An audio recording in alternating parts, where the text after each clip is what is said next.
right. So studios see chaos. Players see possibility. The truth lies somewhere in between. UGC is a force multiplier that decides whether your game fades or thrives for decades. Today, I'll show you the playbook. So every studio I talk to asks the same thing. Is UGC worth the effort? Isn't it messy, risky, out of control?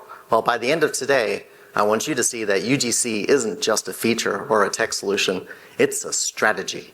And if you empower creators, they'll empower your games. So UGC is bigger than it's ever been. It's a market that in 2024 alone was valued at $7.2 billion, and a conservative estimate for this year is valued at $9 billion USD. And growing, projected to grow to $35 billion by 2030.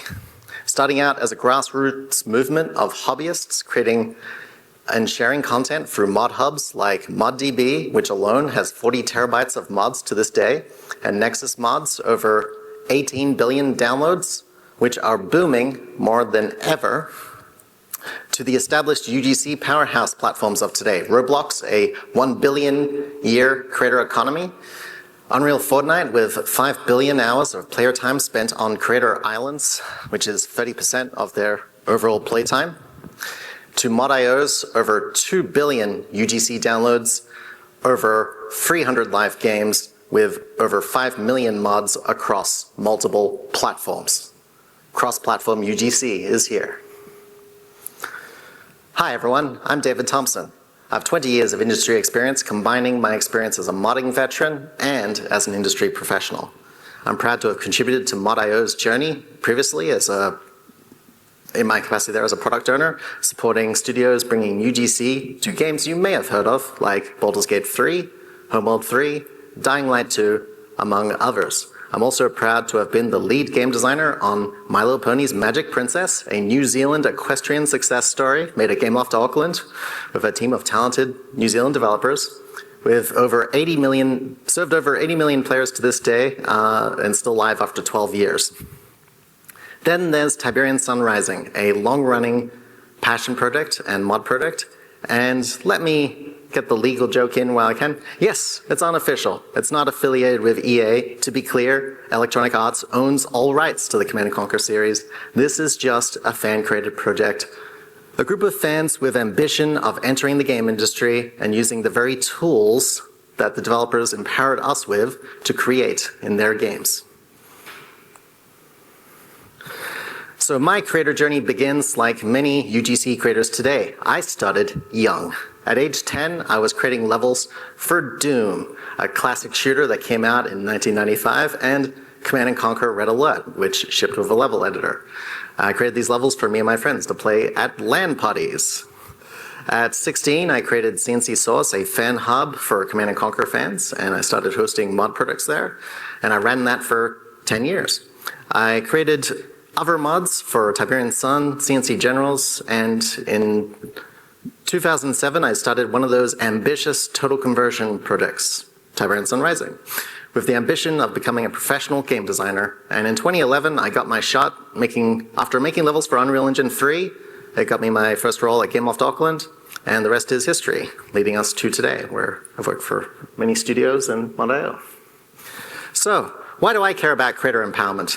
I've been creating in the modding and UGC space for over 20 years, because I've kept modding, and I've worked professionally as a developer for 10 of those and experienced mostly resistance to UGC from studios, even when it could help solve studio problems. Namely, like players can always consume content faster than studios can produce it. Why not empower players to help with this? And questions came up of, yeah, but they would have to build a whole infrastructure. It's like, oh, if only there was some sort of middleware that could help with this. Fortunately, we've got some solutions today. And as an educator, I saw how empowering creators transformed people. And at Mod.io, supporting integrations on games like Baldur's Gate 3, and I saw those transformations again in their player communities. I've lived the pain sides on the creator side, and I've seen studios' pain points firsthand. So I'm bringing together the perspectives of creator and developer to give you a rare insight, not often seen, on an often misunderstood space from a rare perspective. So why should you care about creator empowerment as game developers? Because it is a retention multiplier. It's a loop of mutual benefit. As creators create more content and more quality content, not only does it reduce pressure on live service teams, although not a replacement for live service teams in any sense, churning out content, it'll help with the whole fact that problem I was talking about, players consuming content faster than it can be produced. With players helping too, this helps a lot. Revenue growth, talent pipelines, the ones that stick with it will become future developers. It grows our industry. It'll also become your brand defense, ambassadors of your brand, and leaders in your player community, and even future-proofing your game so that there's many reasons, but the most important of all is extending your game's life long after the roadmap ends. If you empower creators to build a partnership, that can power mutual success. So developers generally want to improve their numbers, up the retention, increase the engagement, extend the life of the games, an increase in sales would be nice. Creators want visibility beyond just their player communities, at least occasionally. Pathways. Can this go somewhere? And sustainability. Can I keep doing this, or is it just lead to inevitable burnout? Empowerment means building bridges across these gaps, as there is suddenly a gap, particularly in power balance between developer and creator. I think we have seen that when a big studio wields a cease and desist at an innocent fan project and obliterates it. That's one example of the power that developers have over creators. And it's something to keep in mind because it also shapes developers' perceptions in creator communities. So empowered creators are your partners. Much like developers power the sales and success of digital storefronts like Steam and the App Store and so forth that they create product for, creators power the continued success of your game and also help keep it in the cultural zeitgeist and keep it culturally relevant for years. So when I say the word modding, a whole mix of thoughts come together, and it paints a very distinct image depending on who's hearing it. Particularly because the word modding is so widely used for so many different things, it can confuse the grassroots, hobbyist, passionate content creators on PC, which is who we're actually talking about, for other things. Like platform holders might think of console modders, which are actually more like hackers and nothing even related to modders on PC. And I do like how indies view us as MacGyvering mechanics together to achieve incredible feats. That has some rings of truth to it. Platform holders, have that troubling image of with the word, but actually in most cases, we're using mod tools and dev kits, dev tools provided by studios for the very purpose of creating content levels, or sometimes inventing new genres, like Dota led to the whole MOBA craze, which was a Warcraft 3 mod. So UGC creators, the image gets a little bit better, but people tend to focus on either the economic potential of UGC alone, or it just gets cut down to, this is just like sandboxed dev tools. Okay. And platform holders just see a whole host of potential compliance issues and headaches, but the revenue probably makes it worthwhile. So in reality, UGC creators are using editors like Unreal Editor for Fortnite and Roblox Creator Hub to create content for new games. So why are the perceptions so mixed for these groups? Well, when you open up your games to the internet, it attracts not just modders and UGC creators, it also attracts just anyone who wants to give it a shot. And they may not represent the wider creator community, just like occasionally we have games on Steam that don't represent the wider developer community. So welcome to the internet, where it could interest you with a little bit of everything all of the time. So UGC's had a long journey. Let's look briefly at how we got here over 44 years of history. So the first mod ever created was Castle Smurfenstein for 1981's Castle Wolfenstein on the Apple II. Yeah, bots were born on the Mac. This is before I was even born. In 1993, this brand new technology came online, the World Wide Web, for the first time. And after that, the PC modding boom was born, driven by games like Doom, Quake, Half-Life, Unreal Tournament, Red Alert, Civilization 2, games made legendary by the mods that they embraced and supported. Then the 2000s came around and opened up modding as career pathways to industry, before indie became the primary pathway to industry that it is today. So the rise of community modding platforms like ModDB and Nexus mods were huge, because before that, mods were distributed through forums and gaming sites and PC Gamer magazines telling players where the cool mods were. Thanks, PC Gamer and Gaming Press. A whole slew of mod tools came out of this era. Famously, Unreal Tournament gave rise to the Unreal Dev Kit, and Half-Life 2 gave rise to Source Engine and the Source SDK, which allowed modders to turn into indies overnight. And we saw, like the Stanley Parable, which was originally a Half-Life 2 mod, become its own game. And UDK also opened the door for a whole bunch of Unreal mods to become their own indie games. So, and the Arma scene, of course, gave rise to DayZ, PUBG, and Warcraft 3's World Editor is famous for giving rise to Dota. Then the UGC ecosystems were born in the early 2000s to today. In the early days, Minecraft started as just an alpha that popped up on the TigSource forums. Roblox launched in 2006. And Fortnite started development back in 2011 and finally launched in 2017 with its Save the World mode, quickly replaced with its famous Battle Royale 6 months later. Today, all of these are thriving UGC marketplaces. Minecraft releasing an official Bedrock editor just this year, Roblox surging to new revenue heights across the COVID digital boom, and UEFN releasing in 2023, already taking Fortnite Creative to the next level, empowering creators with the power of Unreal Engine, or Unreal Editor. So sometimes, whether you plan for modding or not, it just grows naturally by itself, driven by player curiosity, initiative. They create tools, and modding can just emerge, even if you didn't plan for it, which is why I think all studios should have a UGC modding strategy if this special occurrence occurs. So you can make better decisions, because it's not always a threat. Sometimes this could be the beginning of something very special. Tomorrow I'm giving a talk from Passion Products of Player Power at 9:30 a.m. tomorrow that goes deeper into the culture of creators to better understand them in general. Today we're focusing more on strategy. So now we're going to look at how UGC platforms with established monetization channels and verified creator programs have empowered creators to wild success. So when we talk at UGC at scale, Roblox is unavoidable. It's not just a game platform, it's a creator economy with millions of developers. Take Bloxfruits. Over 54 billion visits, making it the most played Roblox game. That's not a studio blockbuster, that's a community-built hit.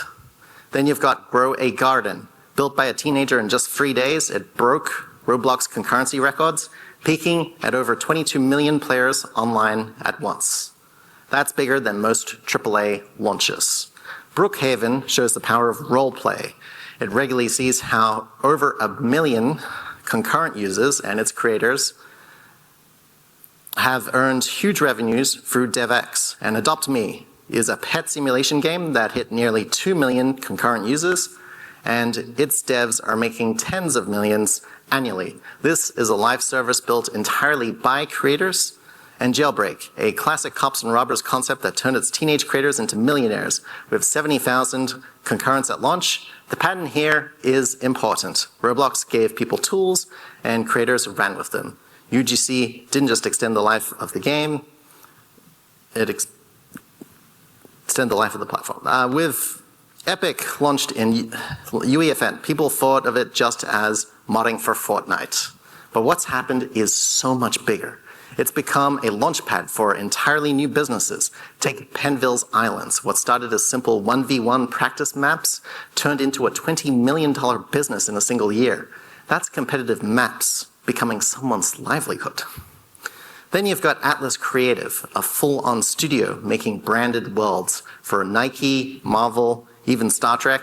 They're using Fortnite as a platform the way agencies use Unity or Unreal, except inside a live game. And Rocket Wars shows the scrappier side. With just $10K to fund a tournament, they got 256,000 players in a single day and 6 million impressions. That's an indie launch campaign powered entirely by user-generated content. So UEFN isn't just a level editor, it's an ecosystem where creators can build competitive experiences, brand partnerships, and even entire companies. Minecraft really shows how UGC can evolve into a marketplace economy. Players aren't just building for fun anymore, although they can continue to do that in Minecraft Java. In Minecraft Bedrock, they're selling maps, skins, and full adventures. What's amazing is how many of these creators have turned that passion into full-time careers. We have over $500 million paid out so far. Take Pixel Heads. Their mashup packs like City Living consistently tops the charts. Nox Crew started with custom maps and now running the Minecraft Championship, a global esports style event. And Pixel Squared began as just one teenager experimenting with skins, and today runs a full studio. The lesson here is that when you curate and support premium packs and adventures, you don't just get great content, you build an ecosystem where fans can become professionals. So, what we can all take away from these case studies is that quality is king in the success of UGC and trumps quantity. The UGC, but we need some sort of framework. So I've created a tool here to assist developers make better decisions around user-generated content. So let's explore what this looks like and why it's important. So you want to add UGC. That's great, or you're at least thinking about it. But before diving in, there are 3 things you need to think about: your game, your audience, and of course your scope. Every game is different. The engine, the genre, even the design philosophy will change what's possible. Your audience matters too. Are they builders, role players, or competitive players? And scope is huge. Your business model, platform choices, legal risks, and resources all shape what you can support. And that's why there's no one-size-fits-all approach. UGC has to be tailored every single time. The good news is, while the details change, there are reusable patterns and tools you can lean on. Just like no 2 games are ever the same, yet you do use much of the same tools and patterns to build each unique game. No 2 UGC implementations are the same either. So when we talk about UGC, it can all feel a bit overwhelming. It can even sound daunting. Where do we even start? Studios sometimes approach it like, this is just a technical feature. We'll add an editor, an SDK, and we ship it, and we're done, right? But UGC doesn't quite work that way. If you don't align with creator culture, you risk leaving gaps. And when those gaps appear, modders and creators often step in to fill them. Now, while that may sound great in theory, in practice, it can actually slow adoption and limit growth and hurt content quality early on. So the real question is, how do we avoid these pitfalls? How do we help teams see beyond the obvious? Now, collaborating directly with creators is always a great step, I highly recommend. But if you also want a repeatable tool, something you can use internally, even before you engage creators, there's a framework I've made that can help. A framework to guide decisions, highlight blind spots, and ensure you're not just building tools, but actually building an ecosystem that creators can thrive in. Let me provide you with a bit of a navigator to help guide you. Presenting the new Create Navigator. A simple framework I've built to guide UGC decisions. It's new and already proving useful. We used it in yesterday's workshop, and I'd love your feedback as it evolves. My goal here is for this to be something that you can take back to your studio and start applying right away. This is a lightweight decision-making framework I've designed to help studios think through UGC and mod support. And if you're in the workshop yesterday, yeah, we used it, and yeah, people found it quite useful because there's that tendency to think of it as just a technical problem or just a risk, and there's a wider array of considerations. So I'll keep it brief today because we got a lot to get through. So the key idea here is this. Once you add UGC to your game starts behaving a little bit like a platform, and that's more than the traditional game product that you're used to building and requires a different way of thinking. one that most studios don't naturally have in place unless they've done this before. And that's where this tool comes in. The Create Navigator doesn't give you the answers. It helps you ask the right questions in the first place to help you spot your blind spots. So it's built around 6 lenses: cultural, risk, business, support, technical, longevity. I know that doesn't spell create. I actually changed some of them because I felt they make more sense that way. So anyway, when these are aligned, they unlock what's at the center: creator empowerment, which is the thing that will unlock true success in UGC, because if you're designing for your success, creators will see through that. So you want to go for that mutual win-win, where you get a win, creators get a win, and then they'll see that, oh, this studio is actually aligned with creators. Excellent, we can get behind this. And that's what you want. You want creators to come to you, because they've got choices now. So, as an example, how you apply the categories stay the same, but how you apply them will change depending on your studio, your game, and your community. So, for example, the cultural lens in a competitive shooter will be very different from a cozy farming sim. The norms, the creator voice, and what's acceptable content all shift. The risk lens might mean heavy moderation and IP compliance for one game, while in another, it might be more about making sure kids are safe online in terms of like what content's being offered to them. Business can mean monetization, or just the reason UGC is being added. You know, like, are we trying to boost retention, engagement, what's our goals? Or it could simply be a way to make sure that creators feel valued. Even if you're not doing marketplace and even if no one's getting paid, it could be something like creator spotlights or community events. There are things you can do that are very worthwhile for creators. Support is all about docs, onboarding, and discovery, and what good enough looks like will scale depending on whether you're a AAA studio or a small indie team. That's it. Creators will usually keep that in mind. They expect a lot more from a AAA studio doing this, and a small indie team, they'll usually just be amazed that mod support's been added at all, so they're usually pretty nice. Technical is the familiar part, especially if you've got a solid engineering team. The tooling, the packaging, and the reliability, it's where most studios default to, and they're not wrong. There is a big technical component to this. But again, the requirements differ depending on scope. And finally, longevity. Versioning, migration, long-term support. Because, yeah, UGC will make the game last far longer than you ever expected. So longevity is another one that a lot of people miss. So this is where trust gets built. Creators want to know their work will last, not disappear when an update ships. And here's a quick demo of the Create Navigator working in practice. So let's imagine a small studio making a brand new 3D platformer IP. So there's no existing community because it's new IP. They're considering whether to ship a simple level editor across console and PC at launch. Now, technically, they're in good shape. The editor works, it's fun to use, and creators have tested it. Business-wise, it's positioned as a free feature to boost engagement. They've also handled risk with moderation and filters in place. But when we check against all 6 lenses, we can see some blind spots. Longevity and support aren't quite ready. Players can't yet trust the levels will last over time. You know, like there might be backwards compatibility issues as the games continue development.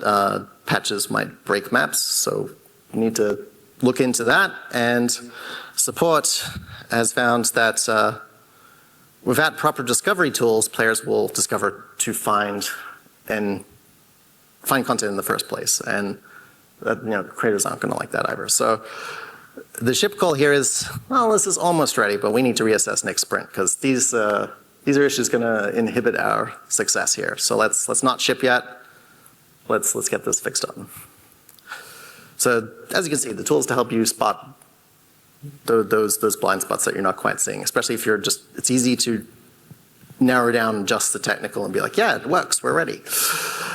So the kinds of decisions you'll be faced with will depend on your implementation and what you're doing, but some things you may want to consider are sandboxing and security, always important, moderation, discoverability, monetization, if you're doing paid mods, or even if you're not doing direct monetization, are creators allowed to do indirect monetization like Patreon?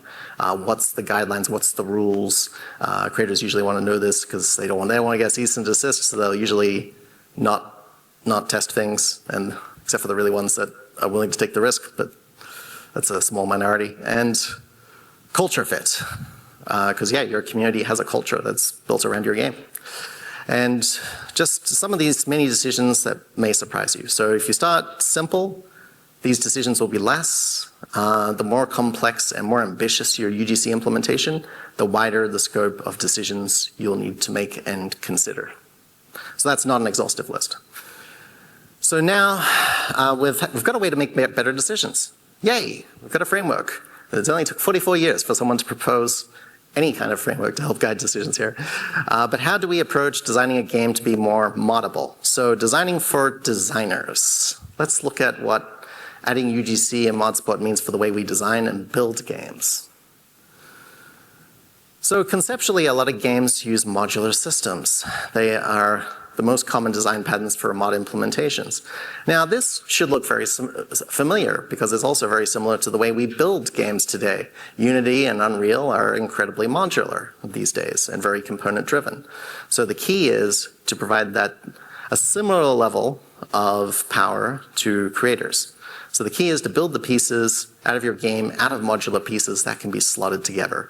Think Lego, but with smarter pieces, because there could be a piece of behavior or a script that you're attaching to an object, a mesh, a behavior component, and if they can all slot together, cool. Start simple and then scale beyond to the unimaginable, because like players, hardcore players will push a game to its limits and put thousands of hours into it. Creators will push your tools far beyond your intentions and your imagination, because they're thinking outside the box of industry, being new to game development. So as game developers, we're trained to not take risks and to build for market fit and make all these really smart decisions. But yeah, creators are just trying some pretty wild stuff. They're often going way outside the box we normally eventually start to think in once we've been in this industry for a while. And that leads to some really interesting solutions. So enable lots of possibilities. And if you can build your game out of tools like this, that's excellent. And then use that, dog food your tools early, use your own tools, and that way you can validate the design, validate the tools work, so that by the time you ship the game, you can have confidence in shipping the tools to creators to build the stuff with. And if you can make the brag that you built like half the game with your own mod tools, that's a huge win for creators, because then they know, oh, the tools are actually good. Awesome. Yeah, so that'll get them very excited. And tools can be purpose-built, or they can be sandboxed versions of internal tools, because game development is often very expensive and production schedules can be pretty wild to tame. A lot of large studios do just take their internal tooling, put some sandboxing in over areas they don't want modders really messing with, and ship it. But there are some security considerations to keep in mind when doing that, so just do keep in mind that. But yeah.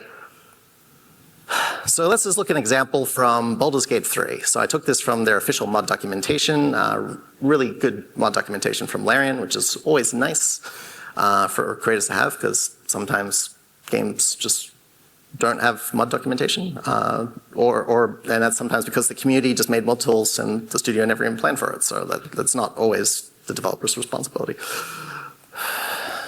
So first, let's start by making a new spell. And next we can set the School of Magic. This spell is for Evocation School, and we set the area radius of 3. Then we set the spell success and failure conditions of what will happen once triggered. So, yep, if self, regain hit points. If not self, deal damage, free d10, fire magical. And next,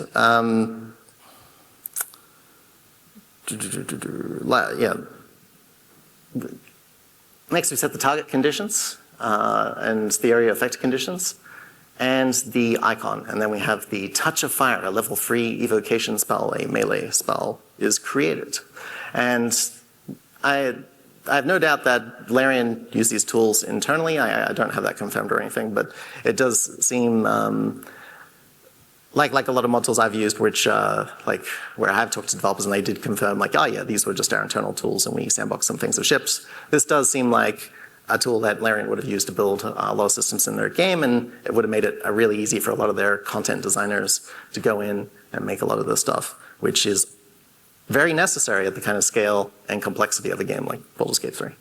So that said, you don't need to make something that complicated. Like very systems-heavy games like Baldur's Gate 3 or the RTS games that I've modded have that level of depth and complexity in their systems, and they're massively modular, and that's awesome, but you don't have to dive into full SDKs or deep systems right away. You might already feel like, wow, there's a lot to consider here. So don't dive in all at once. You can start with lighter weight UGC like cosmetics or custom maps. Command & Conquer Red Alert, the first mod tool that Westwood ever tried was just a map editor. And that was the first public tool they ever tried. So you can start small, or it could be some simple rule tweaks of the core game by exposing some data-driven logic that players can mess with, and you can see what they can create with that. And you can get a feel for how this works in a game title before you expand. Or if you have large resources, yeah, you could go all in. Frostpunk 2 kind of did that. They went all in with their own Unreal editor on the game, and I was very impressed with how gung-ho they were to go in all in. But they also have a very systems-heavy game too, so I could understand their confidence in its modability. So look at what is working for other games, but make sure you're doing what's right for your game, your team, your scope, and of course your community, and that you're aligning with what they want to make. Because you don't want to be in the, you don't want a misaligned mod implementation. Like an example I used in the workshop yesterday is, hey, it's chess, and we've added the thing you've always dreamed of as user-generated content, levels for chess. Now, master chess players may love that for challenge levels, but the most obvious thing that most people would think is either cosmetics or new pieces with different movement rules, or changing the rules of chess itself, which is a thing like a lot of modders would love to play with. So like WoW levels is like, that seems like pretty niche. So like try to pick your mod implementation that makes sense for what your audience is excited about. And if you're not sure, speak to your community and find out what they're interested in creating. So setting up pipelines and tools for creators, let's take a look at what this looks like. We're not going to go deep on this because we spent a lot of time on this in the workshop and it ate up a lot of our time. So for engineers and technical designers in the room, these workflows will look familiar. They're the same methods that are often used for official DLC and packaging the content. But here we adapt them for mods and UGC. So in Unreal, Tom Lumen came up with a method back in Unreal 4 that still works great for Unreal 5. If you keep all mod data inside a content-only plugin and then use the project launcher, which in Unreal 5 you need to use the legacy project launcher because the new one hid a lot of the advanced features because I think they're trying to make it more approachable. But if you use that, you can cook the plugin content into pack files. And the big advantage of packaging your content in pack files, which Unreal uses quite heavily, is you can cook the content. And that means modders can add custom assets. Without that, they can't add custom meshes. They have to use the meshes you provide in the game. So it limits what they could do. It also means that they can do quite a bit of blueprint modding as well, or as much as you're willing to allow. And because blueprint has already been heavily tested for console certification in a lot of Unreal games, that is reasonably safe to provide some level of access to that. On PC, modders can cook their own content this way, but keep in mind for console, UGC creators usually don't have access to dev kits, so cooking for console will be a barrier. That's where if you have the infrastructure, you could provide cloud cooking as an option, or if you use self-hosted services like Mod.io, they provide cloud cooking as a premium service. It's also worth noting that Epic themselves released a simple UGC sample product for UE4 that has been made to sort of demonstrate this flow and added some like one-click create UGC buttons in the editor to make it sort of nice and easy for modders to use to pack their content. And the Unreal community has adapted it for Unreal 5 and brought it up to like 5.4, but sadly Epic's not continued work on it, or at least at this time. But yeah, Tom Lumen's guides are a great starting point for Unreal. And on the Unity side, addressables will fill a similar role. They're already standard for a lot of games doing DLC, and especially if you've done a live content pipeline for, say, a mobile game, addressables is great because you can, as you can see in this example, we've got a bunch of Halloween content of different hats, and based on the labels they're organized in, you can either dump them all into one bundle, or you can bundle them based on label or however you want to bundle the content. And that also means you could expose to players that like, hey, here's a Unity project we've set up. We've set this up so you can just label your creations as like enemies or player if it's player cosmetics or whatever your mod implementation is. And if you just add some editor extensions to make this more of like a one-click like package process, you can make this really simple. And the big advantage of using addressables in Unity is it's very performant. Like in Unity, you could just use like FBX files just dumped in a folder, but it'll use more memory. It won't be as performant. Addressables is built to only load into memory what's actually being used in the scene at any one time. And that makes it great for DLC, live service games, and also mods in UGC. And pack files have similar benefits in addition to the ability to add new meshes and cook content, which enables all sorts of cool modding capabilities. So we'll move on, because we did go deeper on this in the workshop, and I will be posting out more resources on this stuff. So when we talk about building tools and editors for creators, both Unreal and Unity give us a lot of flexibility. Because once you've added mod support, yeah, UGC creators and modders need some way to make the content. So the right approach will depend on what kind of mods you want to support. In Unreal, a common starting point is editor plugins and modules, and you can expose custom panels, menus, and asset types without touching source code, if you're just using the stock Unreal. You can also ship creators with a product file like a world partition if you're doing an open world, or level design tools if you want to do new levels, plus blueprint templates to speed up iteration for simple logic. Plus with the UGC packaging and pack file validators, you already have a solid pipeline, which you can use for, like, whether you're doing a platformer, a shooter, or a strategy game. Both those bundling methods are great across all those types, which is why I focused on packaging content rather than specific mod implementations, because it changes with every single game. And if you have modified the Unreal source, or you want to provide much deeper power to creators, you may end up packaging your own custom version of the Unreal editor. That's when we see like big titles like Frostpunk 2 or Ark Survival Ascend have done that. And if you do want to do that, contact Epic. They'll sort you out with everything you need to know. On the Unity side, it's a little bit different. You can extend the editor with custom expectors, windows, or ship prefabs and scene kits that give modders drag and drop building blocks. Addressables, like we covered earlier, are great for bundling and loading mod content cleanly. And if you want to reduce friction further, you can even ship a standalone creator editor, a compiled Unity app with your own UGC tools built in, so that way they don't even need to download the Unity editor. Because if you are making them use the Unity editor, they'll have to use the same version you use to build the game, and that's just something to be aware of. But if you just package a Unity app that is, say, like the level editor, cool, you can just put that on like Steam with the game, and it's really nice and easy. So you really need to ship a full editor if creators need deep access, like that, particularly on the Unreal side, like world building, scripting, custom assets, usually on PC. So if you've modified the Unreal source code, because then, yeah, even if you provide like an Unreal product, the Epic's stock Unreal is not going to package things right for once you've gone that far. So you'll need to provide your own Unreal editor at that point. That build should include your project and editor-only tools with dangerous settings disabled. and a pipeline that validates and packages creator content. You also need crash reporting and versioning to keep editor and game in sync. Finally, plan for distribution policy, end-user license agreement, moderation, upload limits, and contact Epic. Since distribution does have to go through the Epic launcher, you can't just distribute your own Unreal editor just anywhere, is the only limitation. So when you allow mods, you have to think about security and control. Sandboxing keeps mods safe. Like you could use Lua scripting or WASM or data-driven systems like XML instead of raw code.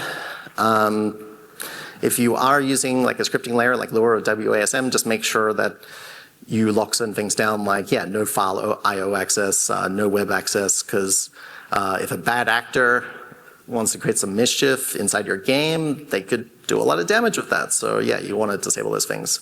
So engineers should absolutely take those precautions, and mod tools that have provided that level of power, yeah, have always disabled those for those exact reasons.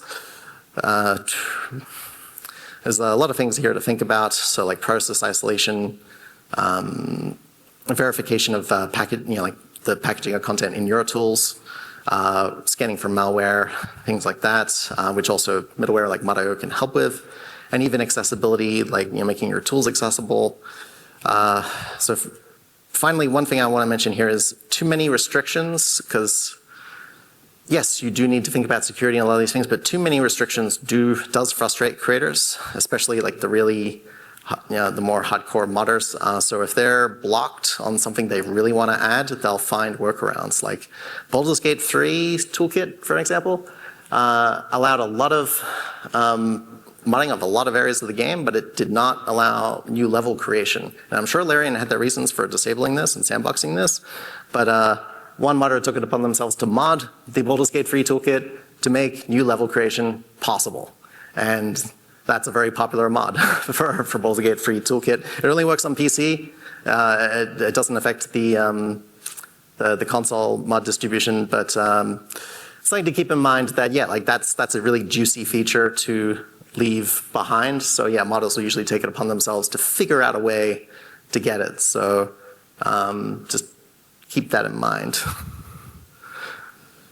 That if you don't give them fire, like the Titan Prometheus stole fire from the gods, they will take fire themselves. So when you're building UGC or mod support, there are three main areas to think about. Technical, how mods load. So in modern games, and especially with middleware like Mod.io and Overwolf, hot loading mods is currently the very popular of just loading mods downloading mods inside the game, loading them at runtime, no restart required, because traditional modding usually had to download a mod as a zip file, extract it to the correct folder, load up the game, and then it would all work. So like, yeah, loading mods at runtime is awesome. And what scripting runtimes you're going to allow, if any, you don't have to. It's just if you want to provide more power in the modding implementation. It is useful, like Command & Conquer 3 Tiberium Wars mod kit provides a Lua scripting layer, and whenever I can't do something with the existing game systems I need, being able to write a little bit of Lua code to bridge the gap in the system I'm trying to create is really handy.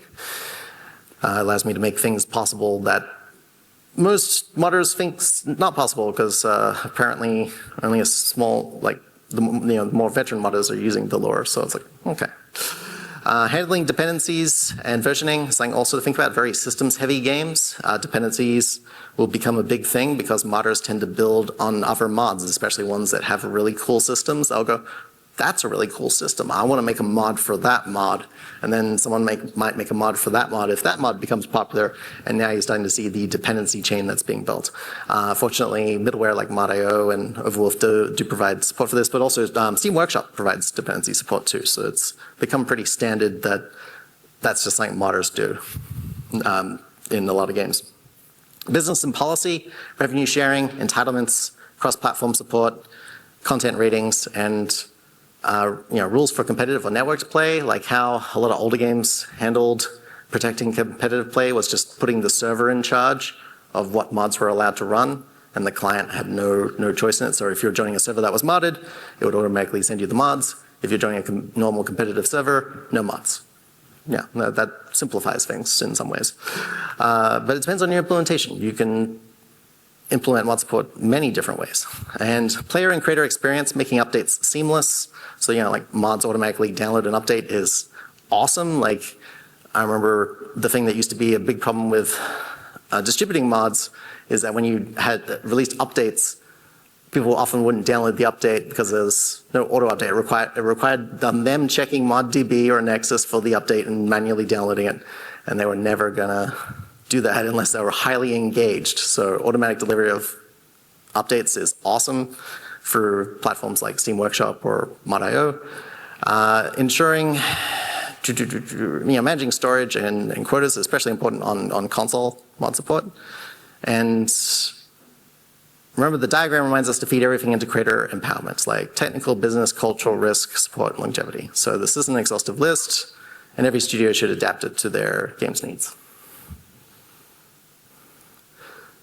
So UGC challenges and solutions. So one of the most common mistakes is that UGC gets left out of the production planning, and it's often left too late. And then your engineers are kind of in the tight spot of just trying to add what mod support they can with the time they've got left. And that's why some games you see they've just got a level editor or just cosmetics or just an area because they added it a bit late to sort of see it to its full potential. Because if your game wasn't designed to be really modular or like load custom content in an efficient way, it's kind of hard to, it can be added later, it's just harder to do. But if you add it earlier, you can empower your own team with these kind of tools that could be a production multiplier, and you might even finish sooner, potentially. So I'm always for thinking about it early in pre-production, allocating budget and time to it, if like just committing to it early and dogfooding your own tools and aiming for day zero mod support, because if you can hit that, that's a game changer for your game, and not many games can hit that. Almost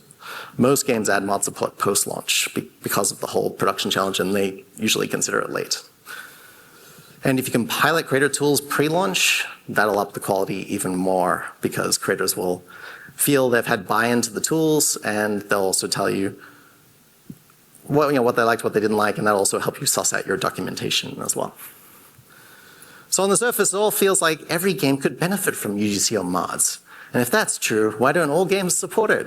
Couldn't this be even the foundation of a metaverse that truly empowers creators? Things are about to get very meta. Say objection. Yes, I said metaverse, that was deserved. But okay, now we've looked at a lot of the positives and some solutions, but let's look at what gives most developers pause in the first place. But what I really like to do is dig into the real developer problems we still need to solve. So game developers face some very real challenges when thinking about UGC or mod support. Security and stability, worries about exploits, certification, hurdles, mods to stabilize the game, business and revenue. If they're doing marketplace, who's getting paid? How's revenue shared? Or is this going to hurt our DLC sales? Complexity and cost, handling cross-platform rules, entitlements, the ongoing support burden, reputation control, risks to IP, low quality or offensive content, whether mods fit the game's cultural direction of the game. But creators have concerns too. Developers aren't the only ones with worries. They're worried about legal and ownership. They worry about takedowns, cease and desist letters, or having their work stolen without credit. Are there any clear rules about what's allowed? What guidelines or end user license agreement is there? And hopefully there is one. Fairness and recognition. Many feel exploited if they don't get proper credit or if they're not legitimized as real contributors among the player community, not so much at the industry level. So is there a way to spotlight their work in the community? Sustainability. Burnout is common. There's rarely a paid career in mods. UGC pathways are emerging, and yeah, Roblox and UFN are all great, but paid mods are still pretty new. Are there tools or policy, and tools or policies off these platforms can shift without warning anyway, so there's always that worry. And visibility and safety. Discoverability is difficult, algorithms can bury their work, and harassment from toxic users, annoying them about, the mod's buggy, fix it, which is something that we developers know a lot about too, so that's something we have in common. So both sides have valid concerns. developers and creators alike. And if you want UGC to truly thrive in your community, you need to be thinking about solving for both. Remember I was saying earlier, if you're focusing on mutual success, you'll do very well in the UGC space. So if we ignore either side's concerns, UGC struggles. Solve for both and your community will flourish, and you'll start earning the trust of the creators in your community. So this brings us to 2015, the great backlash. Valve introduced paid mods for Skyrim on Steam Workshop, and it was taken down in just 4 days because there wasn't much protections put in place. Like people could download mods from Nexus Mods and upload them as paid mods without being validated as the original creator. This destroyed community trust and probably sent us back about 10 years on paid mods. This is not great. If we had something like this, they would have seen that this is not a great call. So there's a lot of problems. Can we really solve them all? Yes, we have solutions. Let's look at how UGC actually does this in the wild. Let's look at a few games that prove the skeptics wrong. Let's look at the evidence. Fortnite proves UGC can scale. Epic solved cross-platform entitlements and proved it with Epic Online Services. Core Battle Royale games intact, only 30% of the games in UGC. Eggy Party proves UGC and free-to-play can coexist. If the game empowers players to create and share their own obstacle courses, which fuels retention and community growth. At the same time, its free-to-play economy focuses on cosmetics and progression events. It stays healthy, it doesn't get undermined for UGC. It all depends on your implementation. For those worried about competitive games, Halo Forge had a closed UGC ecosystem inside the game. This protected the competitive scene. Dota 2 has a paid UGC ecosystem, and their core game and revenue is intact because it's cosmetics. And also, the Command & Conquer series proved that IP ownership and community trust can coexist. They open sourced 4 Command & Conquer titles under the GPL 3 with clear restrictions on non-commercial use, and EA retains full IP ownership and control. This shows the power of guidelines, end-user license agreements, and licensing models.